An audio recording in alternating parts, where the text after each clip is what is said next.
Welcome, everyone. We'll get started in just a minute. We'll just wait for people to come in.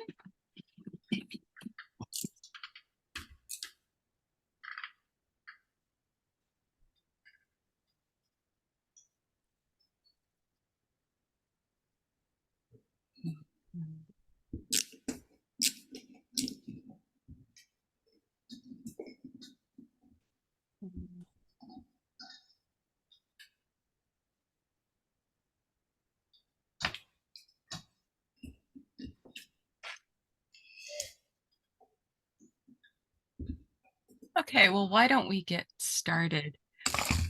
Welcome to the beginning of day 2 of Rainbow Space Magic 4. I'm so glad that you could all join us today. My name is Monique. My pronouns are she, her, and I'm on the organizing team for RSM. And I'm also going to be the moderator for today's panel on blending science and sci-fi. And so I'm really excited to get into that.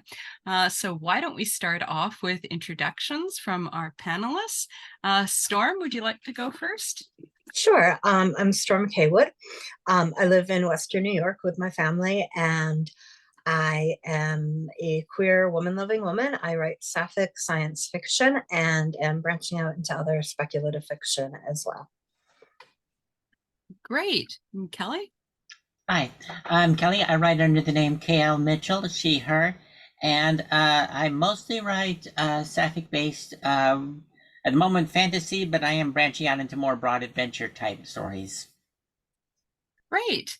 And funnily enough, so I'm Monique. As I said, I also write sapphic women-loving women sort of stories. I often describe my writing as lesbian families in space. And I live in Ottawa, in Canada. I write mostly short fiction. Yeah, so why don't we get started?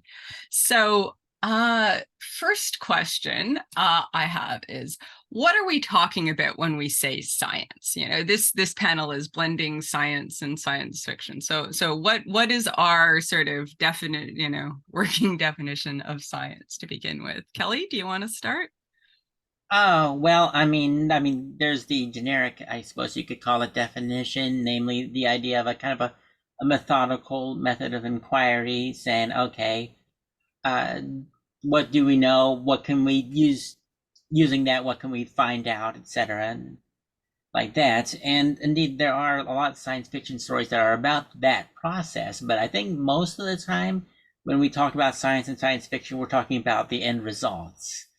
Very often, in terms of like technological or finding new ways to make biological modifications and terraforming planets and this and that and the other. So that, I think, seems to be usually what people are interested in.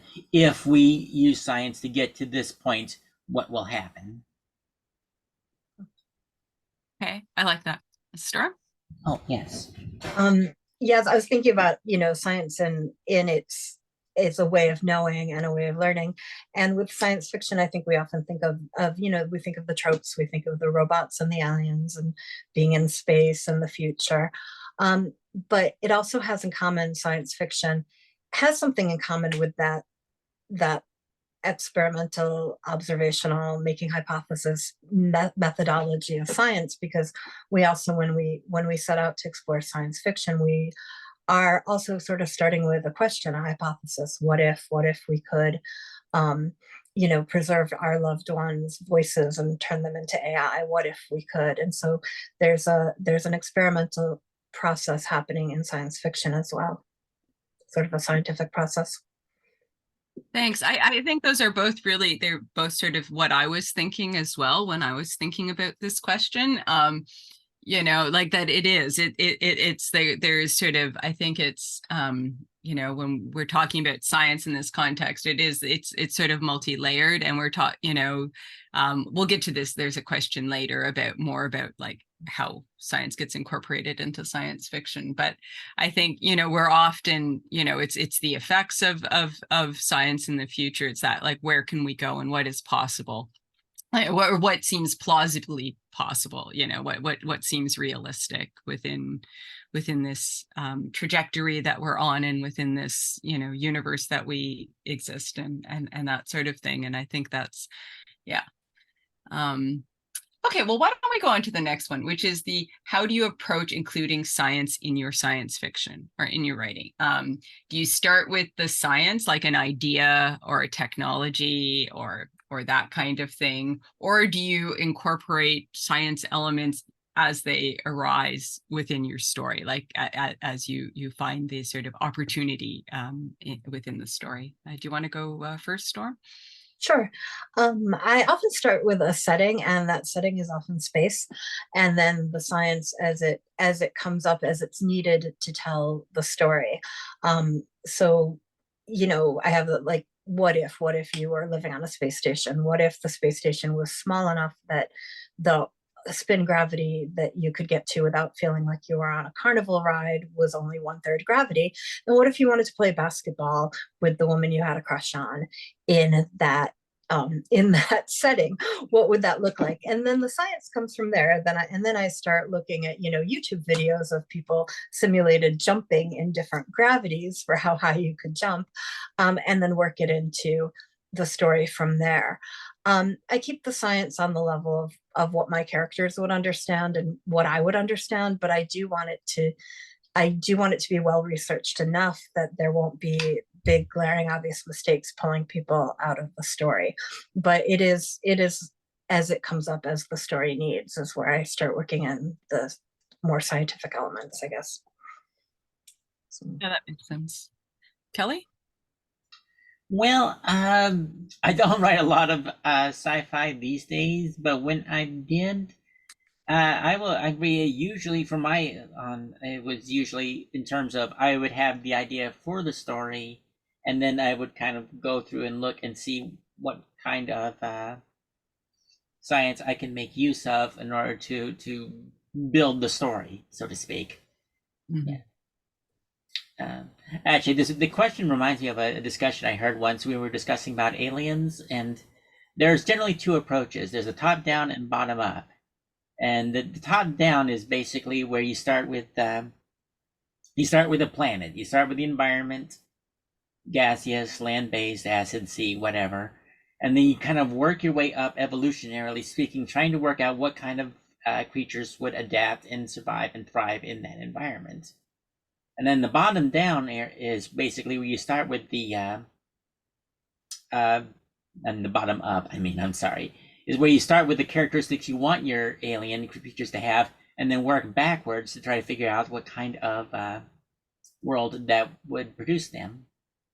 And so it really depends on if you're trying to do it like an exploratory kind of thing, then you start with the science and see where that takes you. But I think most people usually start with the story idea and work backwards from there. I think that's a really good point, actually, about that. Like, what you have something you want to explore, and then you have to figure out like how to, what sort of environment that would exist in, or how that would come about. I will say so. If you were at the panel that I was on yesterday about research, you'll know that I like to research a lot. So I do, a lot of my stories do come from reading or researching stuff, and then so that is often science, like the stuff that I'm reading and what I'm looking at is I read Science magazine every week, and there's a lot of, especially in the little tiny blurbs and stuff, Mm-hmm. there'll just be like some element that I go, oh, that's a story, or that's the possibility of a story right there. I think, like, specifically, I took a class like a few years ago now, I guess, with Premi Mohammed, and it was about finding ideas for stories. Mm-hmm. Like, specifically, like using science in science fiction. It was, not quite like this, but it was that same sort of idea. And she had us go through a bunch of, sort of random examples that she had pulled out, and brainstorming around them. And anyway, I ended up writing a novel about, from a story about uranium snowflakes and dying stars. And that novella is still in editing. It's getting there. It's my critique group has gone through and taken it apart for me and everything. So, but it was just that idea of there be these uranium snowflakes forming in dying stars really struck me as just a very striking image and something. And so then I built out a Dyson sphere civilization of people who harvest those uranium snowflakes, right? So it's that sort of thing, right? But I had this idea that I then had to sort of figure out around that. But even then, I find that like once I start writing the story, there's always those science elements that are missing, like as I write, I go like, oh, I need to know that. Like as you were saying, Storm, about the like, how would the gravity work here, or like if they want to go out on the surface of this planet, like temperature and pressure wise, what are we talking about? Like what kind of spacesuit are they going to need? What kind of life support is going to be required for them to actually do this kind of thing, right? So I find it kind of like, yeah, goes back and forth, and a lot of the sort of the little sort of ideas kind of tend to sort of hang around sort of and get reused in that too, right? So okay, I will stop there because I think I could say more, but I think it'll come up later anyways. All right. So next question. How do you balance science with fiction? Like, how do you avoid lengthy info dumps to show off all the science, or just, even if it's just that thinking, what's most important? Like, how do you sort of,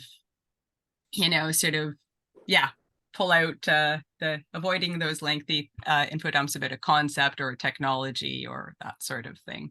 Kelly? Oh gosh, I mean, there's the usual tricks. I mean, like having one character explain it to another. Always, yeah. I mean, there are some. I mean, sometimes you get a character their whole purpose in life is to have things explained to them. But I'm trying to think what other kind of thing. I mean, if you can explain it in just like a couple paragraphs, I mean, or at least give the basics. Excuse me.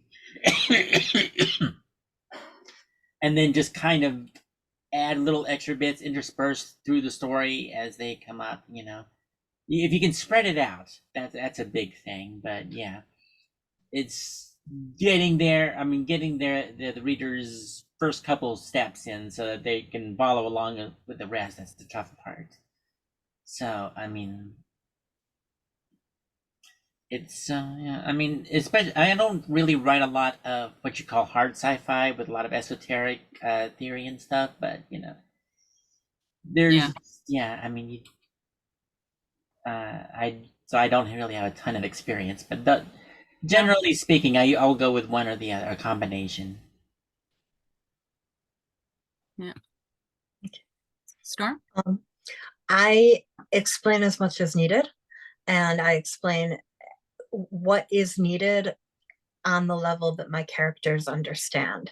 So if what we were having right now were a science fiction story somebody in the 50s was reading, I would never be able to explain to them what's happening here. I mean, as far as I know, it's ghosts, so they would have to just accept it and suspend disbelief that we've developed that by the year 2023, humans have developed the ability to do this. And here we are, and I'm on a screen, and I would describe as much as if I were the author, I would describe as much as I, the character, understand about what's happening here, which is that it's Sunday at noon. I'm sitting in front of my iPad, talking to people in different parts of the world. And I wouldn't get into explaining how, because I don't understand how. And I tend not to write scientists for that reason. I enjoy science. I like the Tuesday New York Times. I like reading the articles, but it is not my strongest suit, and it's not the main way that I try to understand the world. So I write characters who I have a character who is a farmer, and I have a character who is a cook, and a character who is a middle school teacher. And I explain the science of the station they're on as much as they understand. So they might be like, damn spin gravity, always doing whatever. But they're not understanding the physics of it. They're just understanding it as something that like makes them trip easier because they have to get used to how far how the momentum of their body will be different. And then I do the research for myself on that, and watch the animations people come up with, because there are a lot of I mean, thank God for the internet. There's a lot of really wonderful science people out there who want to communicate and can communicate it well and with enthusiasm and with visuals and with pictures, so that I can take my current understanding of science and expand it so that I can put it into my story in a way that makes sense for my characters and for the reader, hopefully. So, yeah. Yeah, I think that makes sense. I think that I try to, for myself, I know I try to, I do tend to over research, right? Because it's fine. Right. Yeah. And but it's then distilling down like what, and as you say, like what realistically would my character know? Like who are they, and like how important are these details to them? I mean, most of the research I do does not end up in the story. It's probably in the first draft where I do tend to like, as I write, I'll be figuring a lot of it out and explaining in great detail, and then I just remove all of that because nobody needs to read that sort of excess. But it's just like getting it down to that the smallest amount of information necessary to explain what's going on, and as you like, and from the character's point of view, like what they would realistically understand about the world that they're in.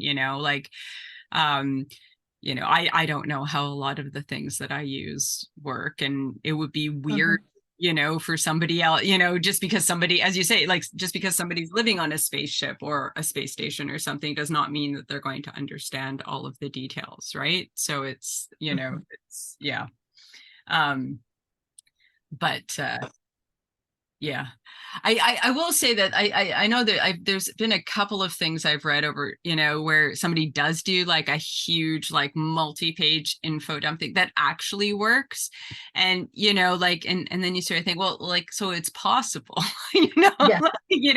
but it's like, but then it's always so specific that it's like one of those things that even though it's possible, it's probably best avoided.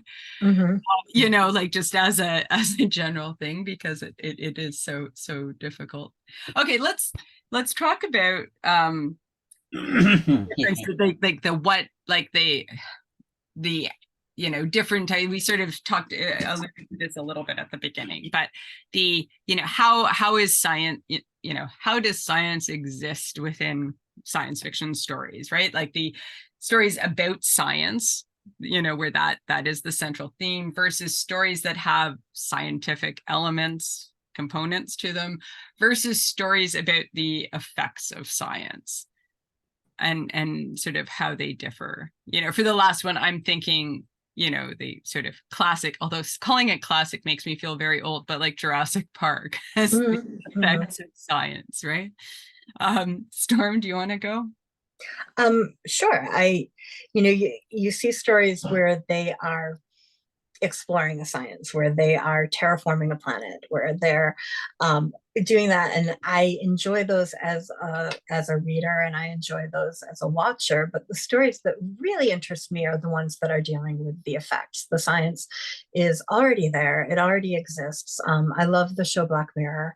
They often don't explain how did we get to this point where we could mute people in real life and just see a fuzzy outline of them. We just are there, and now what's the effect on society of living in a world where we have that technology? And that's what I'm most interested in, and what I'm most likely to explore. Like in my writing, the science is a lot of the setting.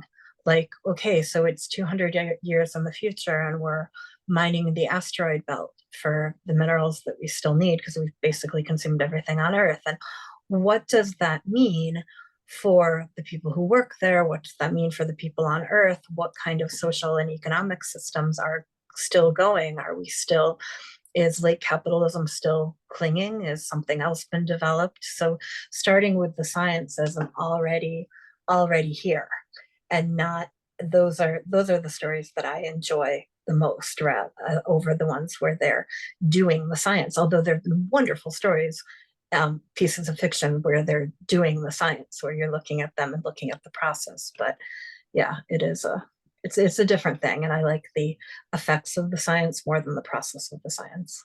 That makes sense. Yeah. Kelly? Well, it's interesting that Storm should say that, because I did a study once, and there's these things called first and second order effects, and they're like really important in the futurism world. And where consultants try to figure out, like, they'll say, this is actually a real life example. There was a futurist consultant who was hired to analyze the long-term effects of breakdown in kind of traditional gender roles, and use that to work out how that would affect sales of laundry detergent.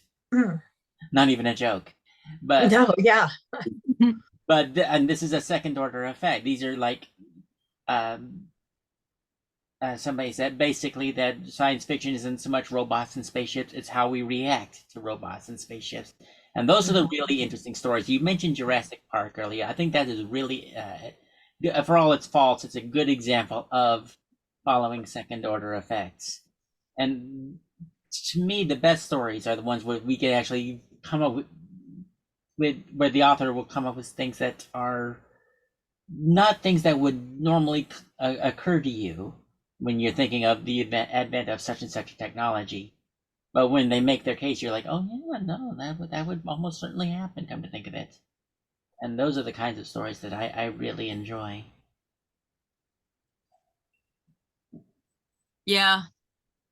I was thinking about this because I think a good example of sort of both of those is Kim Stanley Robinson's Mars series, Red Mars, Blue Mars, Green Mars, anyway, Green Mars, Blue Mars, whatever. And they're kind of old now, and he writes very different stuff now. But I was thinking of those as that it starts off as being very much about the science, right? Like, that they go to Mars and it's the beginning of terraforming the planet and stuff. And then as the series goes on, it's, the effects of that and dealing with how it is evolving and how the planet is changing as the result of the impacts of the initial work that they did and that sort of thing. Yeah, I mean, I think I like both. Like, like I do like, it's all good. But I do like, I like stuff about the science, but then I also like, there is something much more interesting about the effects, right? Like about like what might happen, about the unintended consequences of what is going to come next, right? Like, that we often, humans with very good intentions often make very, poor choices in the end because we don't understand the full scope. I mean, obviously Jurassic Park, but but it's but that we don't, we never have the sort of the a big enough picture that we're keeping in mind when we make these decisions. So I do find that sort of thing very interesting, and how we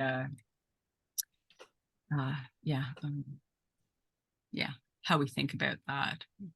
The idea that when we're writing science fiction, right, we're not really writing about the future, right? It's like we're writing about now and about like how we can what we're doing now and what the impacts of that are going to be, and all of those sorts of things, right? And I think about like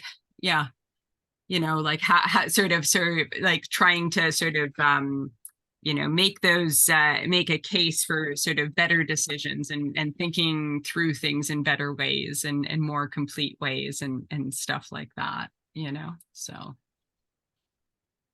yeah. So this kind of leads to my next question. What are some scientific areas or ideas or technologies or that you think would make for good stories? Storm?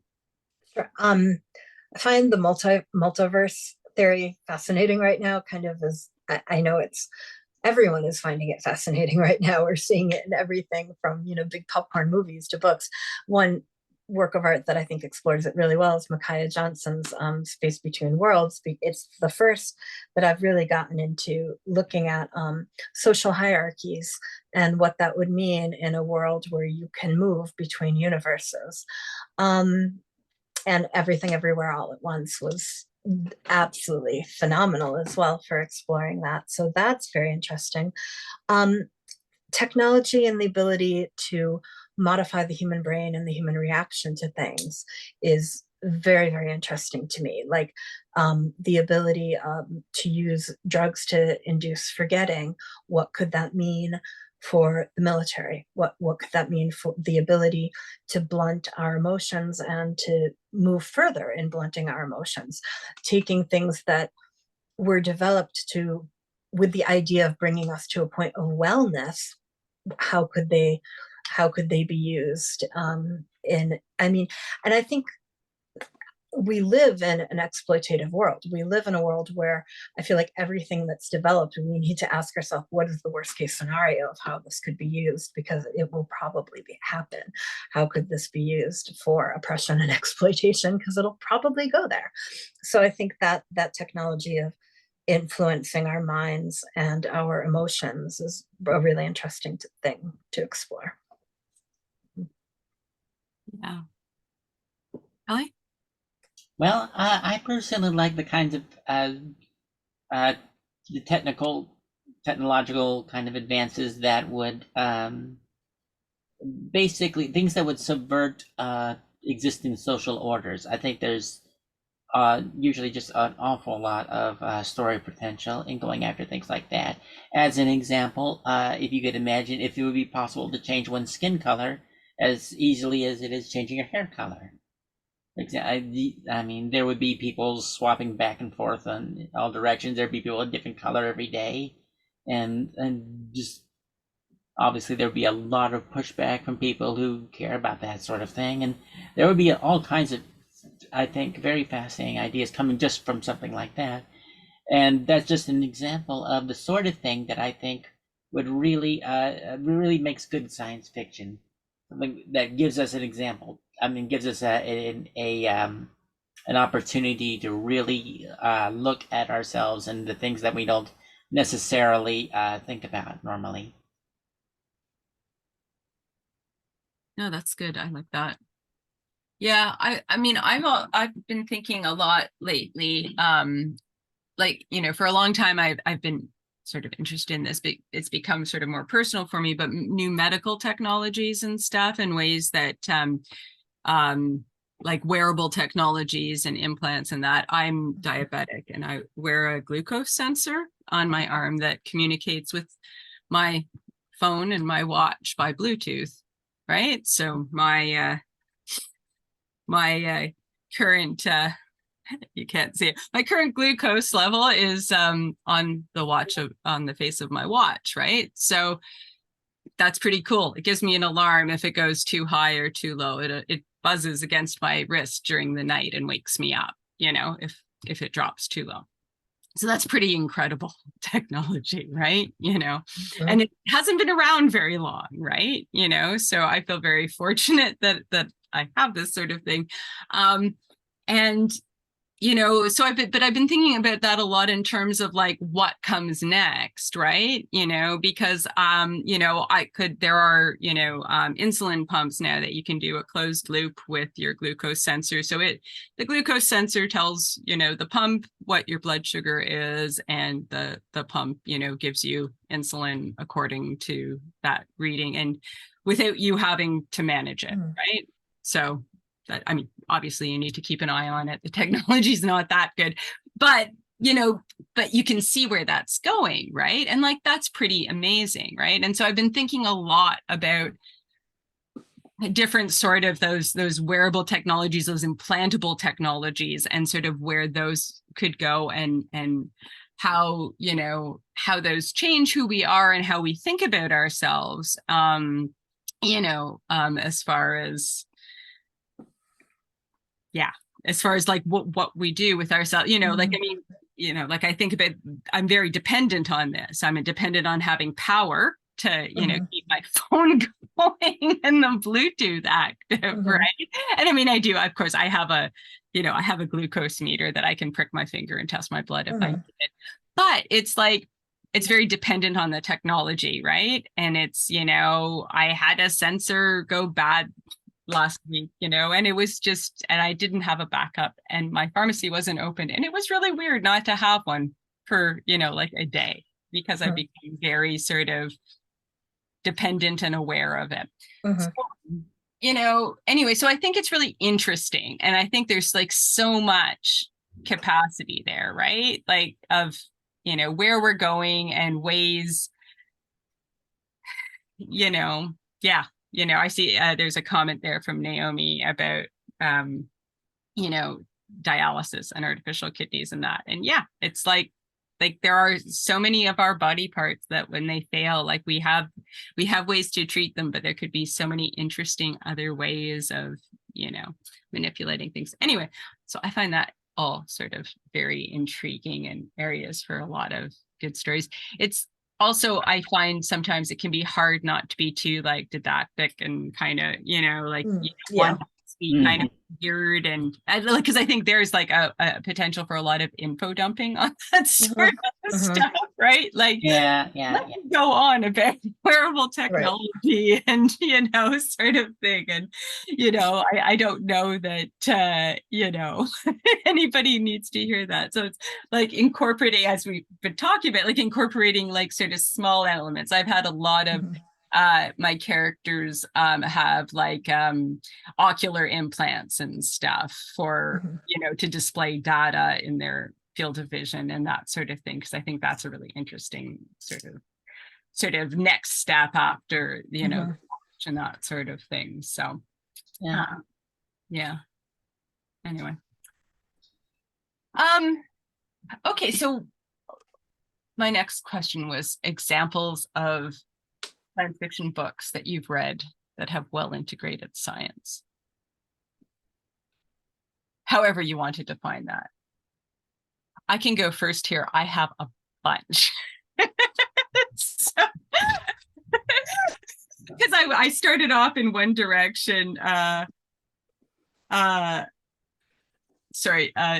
Actually, you know what? Could one of you guys go first? I'm just having a bit of a technical.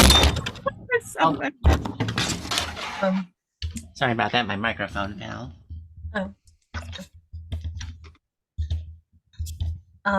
I go, I guess. I love J.S. Field's Arjun series. I absolutely love it.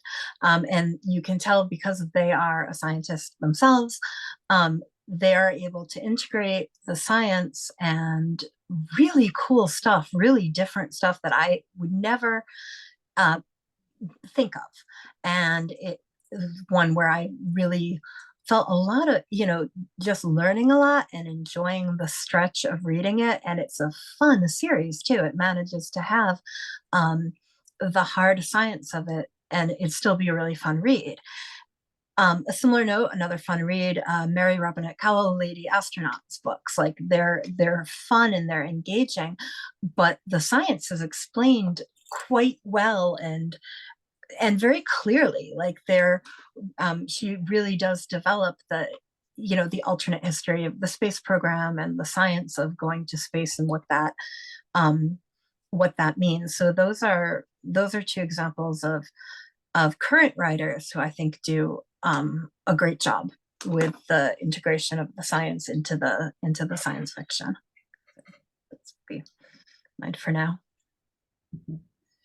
I honestly don't have many contemporary examples or anything, but I do remember when I saw that question when we were discussing it, the agenda before. The first thing that came to my mind was reading Isaac Asimov as a kid, and Yeah.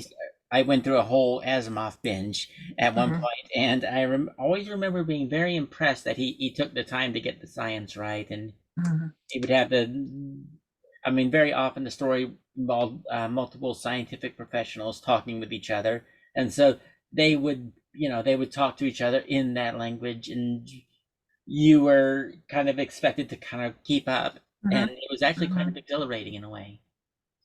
Yeah, I had a similar Asimov phase and similar reaction of just that. I remember that mental stretch, that cognitive stretch of reading it and feeling so, feeling challenged by it and enjoying it so much when I encountered it. I forgot to mention Elizabeth Bear.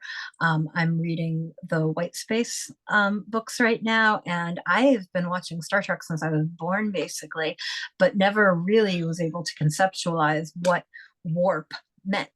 And in the White Space books, it's like, oh, like that. So I think she's done a great job explaining that, of how you can have, it's not how it's not, it is faster than light, but it's not, it gets around that impossibility of faster than light travel. And I think it's beautifully explained, because um and described, because I just was able to visualize and get it. And that has never been the case for me with any other fiction. Everything else that's tried to explain that, I've just sort of suspended disbelief and been like, okay, you're moving, and not really had a sense of how. And in those books, I'm getting the sense of how. So I just got a flashback to A Wrinkle in Time when Mhm. Mrs. Oh, I can't remember which one it was, Mrs. Who possibly, sat there and explained about tesseracts. Yes, yeah, and the folding the fabric. I Yes. remember Yeah. that. Oh, that was another mind blowing book growing up for me. Really Oh yeah. important. Yeah. Well, it's interesting that you mentioned Mary Robinette Kowal's Lady Astronaut books, because I was going to mention The Spare Man, which is her most recent novel, which is a science fiction mystery. And it is also, I mean, she does, I'm in her Patreon, which I highly recommend. Her regular classes are amazing, and just, the Q&As with her and that sort of stuff. And one of the things that always strikes me about Mary Robinette is the level of attention she gives to research, and just she is always contacting scientists, experts, to talk about different elements and to ensure that she gets all of the detail right. And so what I was going to mention from The Spare Man, which is a mystery that takes place on a cruise ship going to Mars, is that and it is so good. It is just, I'll have to check that out. it isn't actually, and actually this mug is from that. Oh, cool. Okay. From The Spare Man. Patreon perk there. Anyway, um, but the detail in which she describes the shit, like she describes how long it's going to take, why, like how it's traveling and speed wise and all of that. And then the different the way the ship's constructed, and the way it has different gravity, like the degree of gravity is different on different levels, and all of this. And it is just, it's never too much, but it's like throughout the book you get this growing sense of understanding of how this ship works, and it just makes it all feel very real, and it's very striking for that. I love how she integrates it too. Like, I remember in one of the Lady Astronaut books reading about baking chess pie in the kitchen that had spin gravity on the ship, where the rest of the ship didn't have the gravity, and they had the gravity for the kitchen because it was needed to be able to cook and bake. And that was explained, and it was fascinating, but it was also integral to the story. What did it mean for Alma to be baking chess pie? She didn't just go into a digression of how baking in space would work. It was part of the emotional, it's always part of the emotional journey of the characters. It's always relevant to the story. It's always accurate, and it's always easy to understand. And I find that incredible how she manages to balance all of those things. Yeah, exactly. And I will add one other thing in the Spearman, the main character has chronic pain from various injuries, and the way she manages it is really fascinating. And she uses a cane and at times, and it's just it's also like so well integrated. It's not just like one of those like like for show, or like just so it is completely integrated into the story, and it's really interesting because she can basically like completely block the pain. And then but knows that she's going, the odds of her injuring herself while she feel any feedback from her body has increased. And it's just really anyway, highly recommend that one. So that was one I was going to say. And then weirdly, I was going to mention another science fiction mystery, which is Malka Older's The Mimicking of Known Successes, which I think just came out this year, which is also a sapphic romance, which it was also really lovely. And it's a very nice sort of sweet story, but it's also a very Holmesian mystery. And it takes place in a human settlement around Jupiter that has so this is getting to the science part, a very interesting construction with a train connecting these platforms that people live on that I found fascinating and very different from like other sort of things. Like, and I like to write stories that take place around other planets in our solar system. So just from like almost a craft perspective, I found that like really fascinating, this approach that she took to it.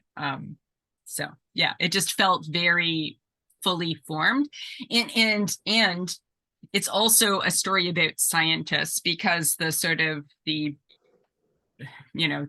background that within which this story this mystery takes place is about these academics who are researching Earth's pre-collapse ecosystems in order to sort of bring them back, basically. And it's so they can return, like that somehow people could return to Earth. And it's a novella. But it's like there's so much in it. Science, it's highly recommend.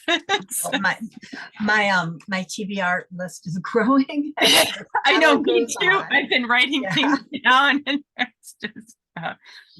But I was going to say that the other thing, when you guys were mentioning this, the classic science fiction author that I really loved in this respect was Arthur C. Clarke, and who's.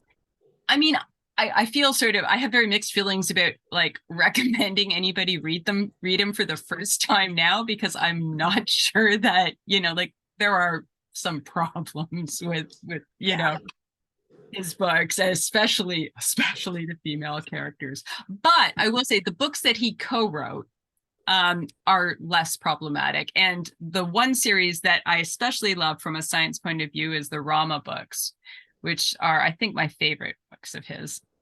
And the first book is kind of cringy as far as the female character. It's horrible. Anyway, but the story, which is about an alien ship coming into our solar system and human beings intercepting it. The first book is good, but the last four books in this series, which are much better and co-written and about sort of people intercepting, again, another alien ship, but then living in it and all of this is very interesting. Like the way that the alien science is described is, I think, very fascinating. Like it is. I mean, I think this is an example of, there is a lot of detail.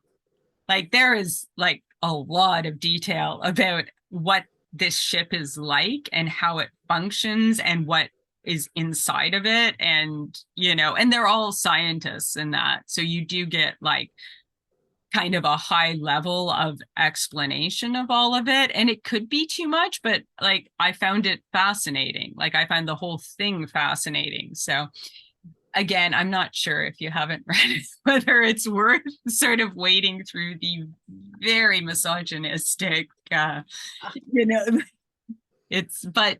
a fascinating, I think, example of, The other two I'll just mention very quickly before we wrap up are both robot things, and that's the Murderbot stories. I just are great in themselves. The first one is also, is about a scientific expedition. So there's like sort of the explicit sort of science, extra science element to it, but then just the whole cyborg Murderbot, which is a really fascinating conceit as a main character. And I think Martha Wells does it incredibly well. And then the other is Becky Chambers' Monk and Robot books, which is a very different take on a robot character. Yeah. But also gives sort of like a different kind of like what could robots be like, or like what does that future with AI and robots in robot form sort of, and what can different forms of consciousness look like? Exactly. Like the robot really managed in the Monk and Robot books. The robot really felt very real to me, but did not feel human. Like it felt very alive, but not human. Like there was a real difference in its consciousness that was, I thought, beautiful. Yeah. And Chambers, the writing is just gorgeous. Like those books are just, like you really want to kind of wallow in that kind of that feeling. Yeah. I loved her Long Way, the Angry Planet books. Yeah. That was amazing too. Yeah, no, exactly. Okay, well, we, since I'm the moderator, but also doing the tech, I should have reminded myself a few minutes ago that we should start wrapping up. Anyway, so if we want to tell people where they can find us, Kelly, do you want to start? Okay. Well, probably the best place is get in touch with me at Desert Palm Press, my publisher. I've got 2 books out there right now, and third one is currently in pre-production. I've also got a Facebook page. Give me just a moment on that. I'm sorry.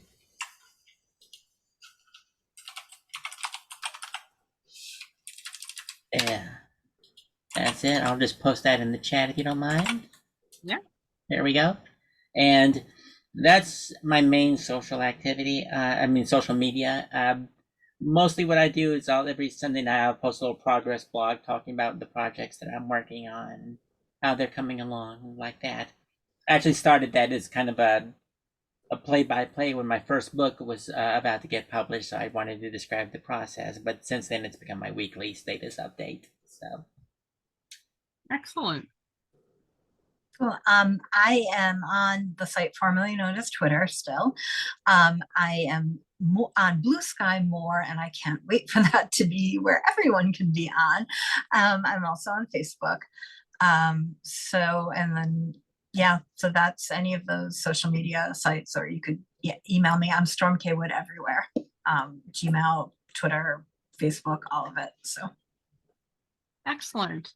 Yeah, and I think I shared the links in the social media connections channel on Discord, but I'm at Monique AC on Twitter and on Mastodon on Wandering Shop, and I'm Monique.Alex on Instagram, and I think Blue Sky. I think that's I am on Blue Sky too. I too really hope it kind of peaks off, because that would be nice. That would be very and my website is notwhereilive.ca.